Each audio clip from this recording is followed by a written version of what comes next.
Subscribe to our YouTube channel and press the bell icon to get the latest updates. Brazil के Fernando D Noronha द्वीप समूह अपनी सुंदरता के लिए विश्व में प्रसिद्ध है, लेकिन सफ़ेद रेत वाले इस तटों और हरे भरे पहाड़ी जंगलों तक जाना हर किसी की किस्मत में नहीं है। कहने का मतलब ये है कि यहाँ आना तो सभी चाहते हैं, पर रोज़ाना सिर्फ 420 मेहमानों को ही फर्नांडो डी नोरोन्हा आने की इजाज़त मिलती है। ब्राज़ील के पूर्वी तट से 350 किलोमीटर दूर पर स्थित इन 21 खूबसूरत द्वीपों के 3/4 हिस्से को 1988 में अंतर संरक्षित राष्ट्रीय समुद्री और अभयारण्य घोषित किया गया था। मुख्य द्वीप 28 वर्ग किलोमीटर क्षेत्र में फैला है। इसका निर्माण ज्वालामुखी चट्टानों से हुआ है। इसके आसपास 20 छोटे द्वीप हैं। ये द्वीप हमेशा ऐसे नहीं थे। 16वीं सदी में इसे सबसे पहले पुर्तगाल के समुद्री यात्री फर्नांडो डी नोरोन्हा ने खोजा था।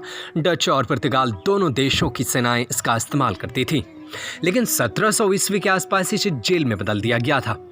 20वीं सदी के मध्यम तक ये मुख्य द्वीप का इस्तेमाल कैद खाने की तरह होता था, जहां ब्राज़ील के सबसे खतरनाक अपराधियों को रखा जाता था। कातिलों, चोरों और बलात्कारी और राजनीतिक कैदियों को सजा काटने के लिए इस द्वीप पर भेजा जाता था। इतिहासकार ग्राज़िले रॉड्रिग्स कहते हैं, लोग फर्नांडो डी नोरोन्हा आते हैं जन्नत के एक हिस्से का जश्न मनाने के लिए, लेकिन किसी ज़माने पर यह बेरहम अपराधियों की जगह होती थी। फर्नांडो डी नोरोन्हा को अब भी एकांत की जगह माना जाता है, हालांकि अब तक उतना अलग थलग नहीं है जितना पहले कभी हुआ करता था। रॉड्रिग्स कहती हैं, 1822 में जब ब्राज़ील ने पुर्तगाल से आज़ादी का ऐलान किया तो इस द्वीप के लोगों को उसने एक बारे में 2 साल बाद पता चला। जन्नत जैसी खूबसूरती के लिए मशहूर इस द्वीप को ब्राज़ील के लेखक गेस्टाओ पोनाल्वा ने फोरा डो मुंडो कहा था। इसका मतलब है ये दुनिया से बाहर। फर्नांडो डी नोरोन्हा को यूनेस्को ने वर्ल्ड हेरिटेज साइट घोषित किया है। ब्राज़ील के तट से दूर ये एकमात्र द्वीप है जहां आबादी रहती है। रॉड्रिग्स कहती हैं, आज की तकनीक और इंटरनेट होने के बावजूद ये एक दूर की जगह है। मेरे परदादा यहाँ 1946 में आए थे। जब उन लोगों ने इसके बारे में बताया तो उन्होंने कहा था कि क्या तुम्हारा दिमाग ख़राब हो गया है? क्या तुम वहाँ जा रहे हो जहाँ कुछ भी नहीं, जो शापित है?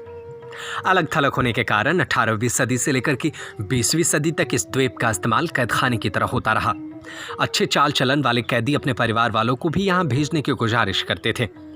वे आम कैदियों के सेल से अलग रहते थे। यहाँ की जेल 1957 में बंद कर दी गई, लेकिन कुछ पूर्व कैदी यहाँ से कभी वापस नहीं गए।